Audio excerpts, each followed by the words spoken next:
Welcome to the Red Roof Recovery Show, a program to soften the path of recovery from substance and or behavioral addictions. I'm recording this edition of the Red Roof Recovery Show on what would have been the day of my maternal aunt's 81st birthday. Sounds really old, right? We used to talk about that all the time. And it sounds old, of course, unless you're 80, right? I used to think that 60 was old until I turned 59. And then we look at celebrities like Jane Fonda. I remember working out to Jane Fonda's exercise videos in the 70s. And now she's in her early 80s. And her co-star on the comedy series Grace and Frankie, Lily Tomlin, I think Lily is in her early 80s as well. And they certainly seem to be rocking the 80s. And my elderly aunt, though, she did not like being 80 at all. She had been in long-term care for about a year before her death. She was in Halifax, Nova Scotia. I'm from Cape Breton Island in Nova Scotia. So we really missed living in the same province. And I was always cognitive of that separation with her. So I was very grateful that we had managed to mend our relationship because we had an estranged relationship for a long time. So we used to speak a few times a week over that course of the year that she was in long-term care. And as I said, I repaired that relationship with her. So we did enjoy many treasured years of kinship, and I was grateful for that. And she and I had very different ideas. We were from a different generation. So, of course, we had different ideas about pretty much everything. But we did manage to grow beyond those differences. She grew to become a constant source of inspiration, love, encouragement, and support for me. And I'm definitely going to miss her presence in my life. And having differences with people, what I want to talk about today on the Red Roof Recovery Show is the differences that we have with people, especially family members, right? I mean, that can be a bone of contention for everyone. I don't speak to anyone who doesn't have a family dysfunction that they want to share with me. So that can be one of the most challenging things that we deal with on this stage of life. I've grown to appreciate my favorite Shakespeare quote. You'll hear it from me very often. It is, "All the world is a stage and men and women merely players." So as a player on this stage of life, I've grown to accept that my addictions to drugs and alcohol, they are what they are. They're addictions to drugs and alcohol. It's something for me that has no cure. It's something that I have learned to live with. It doesn't make me any less a person. I am not my addictions. It doesn't make me defective. My character is not defective. I am not my addictions. It makes me a human being, a fallible human being, just like the rest of all my fellow fallible human beings out there. I don't think addiction is about drugs and alcohol at all. At least it wasn't for me. It's the absence of self. I often describe this absence of self like a hole in my soul, a hole that left me with an empty feeling. And it was that empty feeling that often created my inability to not only love others, but also the inability to love myself. I think addiction recovery peels back the painful layers that life plasters on us. I think addiction recovery is a process. It has been for me. I mean, my journey started in 2009 when my husband and I were living in Spain. I checked myself into a 30-day rehab. That was in 2009, quite a long time ago. But those early days of recovery, my emotions were raw. And then once I became physically sober, becoming emotionally sober is a whole different ballgame. Because when you think about it, we're born with a nationality, we're born with a race, we're born with a name, and oftentimes we're born with a religion. And then we spend our life living up to a fictional identity. And then we're going to learn to emulate our life, and we do that through our family, our environment, our culture, our language, and our religions, our friends, our teachers, our coworkers. We even learn to emulate life through mainstream media with shows like Grace and Frankie. I love that show. And that show finally made it okay to talk about and accept sexuality with all its nuances. The empty feelings that I filled with drugs and alcohol are now filled with honesty, connection, and a lot of hard work. Some of that work becomes easier when I immerse myself in things like this book from one of my mentors, Dr. David Burns in California. This is my other Bible. It's called Feeling Good. It's the new mood therapy, the clinically proven drug-free treatment for depression. I talk about this so often, people ask me if he's paying me for these endorsements. No, he's not. He's just a wonderful man, an extraordinary doctor, psychiatrist, who shares his work and is very encouraging of my work. So I do talk about him a lot. He's one of the key players in the development of cognitive behavioral therapy. So let me get back on topic here with emotions. That's what we're talking about today. And I think it's really important to talk about emotions. I think it's important for me to talk about my emotions in my addiction recovery journey and how important it is for us, me especially, to learn how to manage my feelings, my emotions. As I mentioned, my recovery journey started in 2009, and it has not been a linear journey by any stretch of the imagination. That 30-day rehab stay that I did on mainland Spain near Seville, it was based on the 12-step program of Alcoholics Anonymous. AA, without question, saved my life. And then a program called SMART gave me my life back. SMART is an acronym. It's self-management and recovery training, and the emphasis, of course, is on the self-management. I think there's great power in knowing that the only thing that we can control in life is ourselves. SMART uses the tools and techniques of a few things: cognitive behavioral therapy, CBT, also rational emotive behavior therapy, REBT, and that's pretty much what it says. It's turning rational analysis inward. It teaches me to question everything. And also MET, motivational enhancement therapy. All of which basically encourages people in recovery to do four things. It's the 4 pillars of recovery. Develop and maintain the motivation to abstain from addictive behavior. Number 2 is learning how to handle the urges that come with abstaining from addictive behaviors. Number 3 is learning how to manage our thoughts, feelings, and behaviors. And number 4 is finally learning to live a healthy, balanced life, whatever that looks like for you, because we are all different. We're all individuals. What works for me may not work for you. So what I love about SMART and cognitive behavioral therapy in general is that you can customize the program, because there's literally hundreds of things, therapies, tools that you can use in your recovery journey. The key is to keep looking for something that resonates with you, something that has that psychic click for you. So just keep looking. One of the tools of CBT is called the hula hoop. You will hear me talk about it a lot. It's one of my favorites.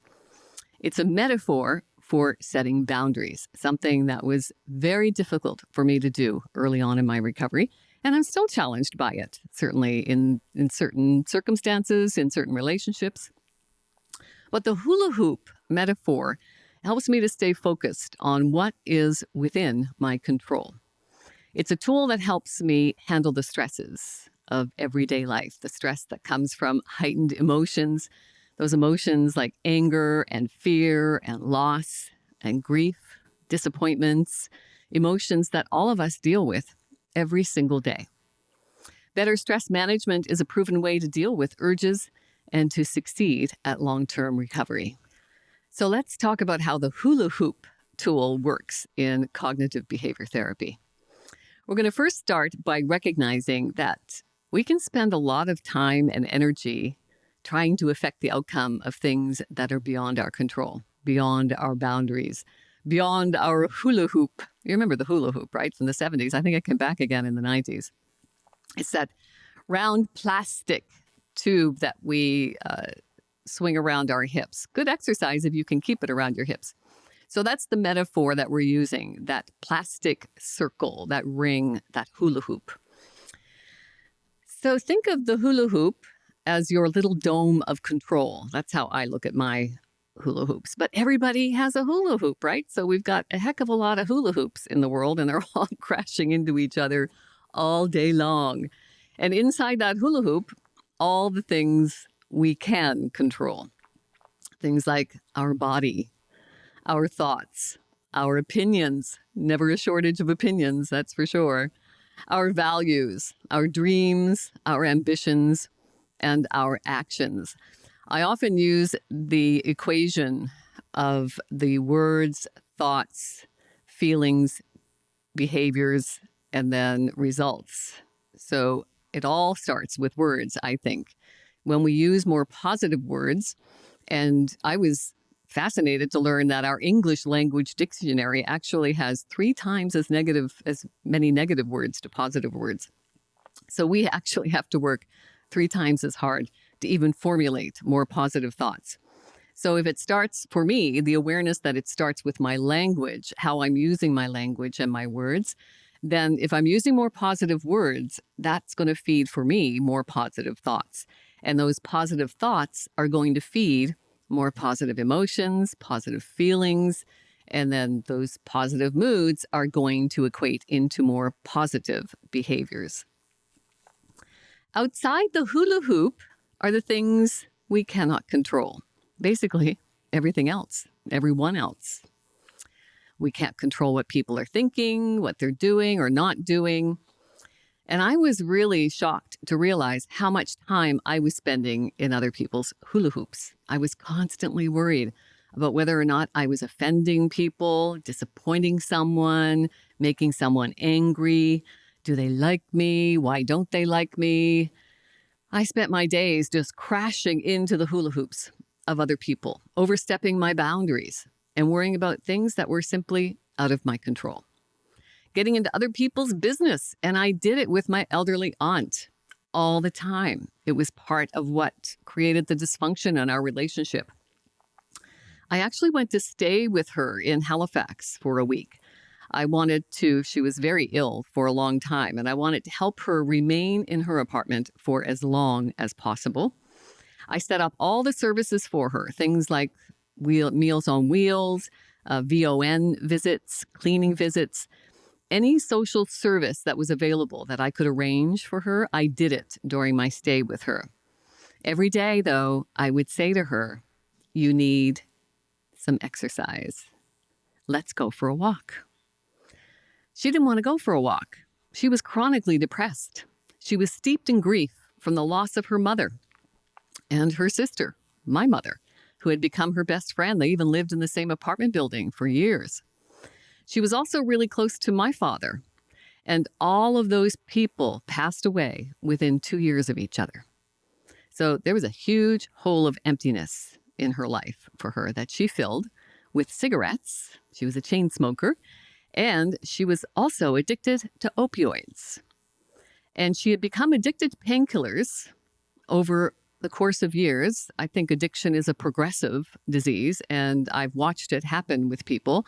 They'll start off with, a Tylenol 2 or a Tylenol 3 to overcome some temporary pain, and then that graduates into something stronger. And over months and years, the addiction just sinks in to the DNA. So she became addicted to painkillers, and she was just not capable of helping herself, much to my chagrin. It was very frustrating for me, and I thought she was just unwilling. But of course, depression, as I know, is a deep pit. And unless you've been in that deep pit, it's hard to relate to. So she was in that big, deep pit of depression, and even my frustration trying to control her hula hoop, getting her to have some more exercise, going for a walk. I couldn't even get her out of her apartment to walk to the trash compactor on the same floor. So she was deep in depression.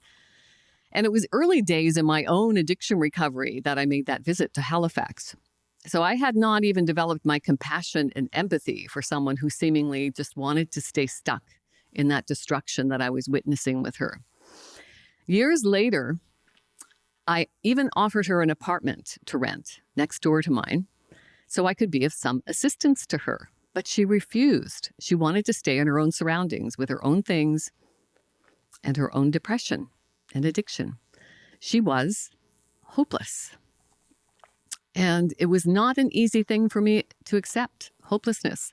I watched it with my own mother. The addiction just spirals into depression and hopelessness. I had managed to claw my way out of that pit of depression and hopelessness. So I thought, why couldn't she? Why couldn't my own mother? It was infuriating to me. We had many arguments about her unwillingness to help herself. In the end, though, I had to decide if it was worth creating yet another barrier in our relationship. Could I actually make myself do the work to accept her just the way she was? Something that I had been unwilling to do in my own relationship with my mother. And that was a deep regret that I carried with me for a very long time, something that I'm sure contributed to my own addictions. So when I decided to get sober and became immersed in materials that were helping me to abstain from my addictions and overcome my own depression, the depression that I was suffering suddenly became lighter. It didn't disappear. Definitely not. It's still with me, but it's easier to carry now. And then I learned to stay out of other people's hula hoops. I remain inside my own hula hoop. It's a very powerful visual for me to imagine that hula hoop around my waist and keeping it balanced in my life. And that's all I can control. And there's some great power in knowing that the only thing I can control is myself. So now I'm better at managing my thoughts, emotions, my behaviors. I'm less concerned with other people's thoughts and actions and behaviors. And when I stay focused on my own core values, my own aspirations, I make better progress on things that are important to me. When I stay out of other people's hula hoops, I actually affirm their right to have their own feelings, make their own decisions, say their own words, think their own thoughts. It's kind of a respect for them, I like to think. And now I can extend that compassion and empathy for people who are in that pit, feeling hopeless. And I think my strength comes from sharing my experience, strength, and hope with people who are trying to claw out of that pit of depression and hopelessness. So that's not to say there's never going to be any disagreements with loved ones or friends or coworkers. That would be a lovely world, wouldn't it? You may actually be absolutely right in your position sometimes on some disagreements, but it doesn't matter if you're right. Being right about something that's beyond our control is as good as being wrong about it, isn't it? It's all about the boundaries that we need to draw between our lives and the emotional well-being and emotional well-being and others. The hula hoop reminds me to let go of things I can't control and instead focus on the things I can control. So that's one of the key aspects of cognitive behavior therapy is learning to control what's within my hula hoop and let go of what I cannot control. Dr. David Burns talks about the 3 principles of cognitive therapy. His website, I highly recommend it, feelinggood.com. I love listening to his podcasts. I'm always learning something from him. So the first principle is our positive and negative feelings do not result from what happens in our lives, but rather from our thoughts about what's happening or what has happened. When I think of my elderly aunt and the chronic depression that she suffered, it was always somebody else's fault. And I witnessed that with my mother as well. She blamed her father for everything that was wrong in her life. And my elderly aunt blamed her ex-husband for everything that was wrong in her life. And it's devastating to have a long time marriage, especially. I think it was 18 years she was married. She had 2 children with him. And on the surface, everything seemed fine. But she learned that for years, he was deceptive and having affairs. Devastating when you've been with somebody for that length of time to realize that you've been lied to and deceived. It's something that a lot of people just can't even recover from a lot of times. So for me, the cognitive behavior therapy, appreciating that the only thing I control is myself, and it's not what happens to me, but how I react to what happens to me, is key in helping me stay focused on my recovery. Number 2 principle of cognitive therapy: depression and anxiety result from distorted, illogical, misleading thoughts. What you're telling yourself is simply not true. And number 3, when you change the way you think, you can change the way you feel. Now, this can usually happen rapidly and without drugs. And I'm not trying to oversimplify mental disorders like schizophrenia. Of course, there's very little understanding around some mental disorders, and they do require medication. However, for me, in my chronic depression, when I concentrate on what I'm thinking, the way I'm thinking, and think to myself, well, how can I reframe that thought? Can I ask myself some questions? Is it true? Is it helpful? Then I can reframe the thought to be more helpful to me. So it's all about directing that rational analysis inward, questioning everything. This first idea goes back at least a couple of thousand years to the teachings of Greek Stoic philosophers. Although the idea that our thoughts create all of our feelings is very basic and enlightening, many people still don't really get it. And this even includes lots of therapists who wrongly believe that our feelings result from what's happening to us. So I get to talk to a lot of people every day about the therapy that they have tried. And a lot of people just throw their hands up in despair and say, no, I've tried that, it doesn't work. Well, I always encourage people to keep trying, because there's always something that will resonate with you if you just keep looking. I remember in my recovery, I was given a book as homework, and it was Louise Hay, founder of Hay House Radio. And when I initially looked at the book, I thought, I rolled my eyes. I thought, this is not going to help me. What's an old lady going to teach me about recovery? Well, she was probably younger than I at the time when she wrote that book, That You Can Heal Your Life. And it was part of my homework. So I did read it because I was required to. It was part of the recovery, the 30-day rehab. So I started to read You Can Heal Your Life by Louise Hay. And I have to say, about halfway through, it started to resonate with me.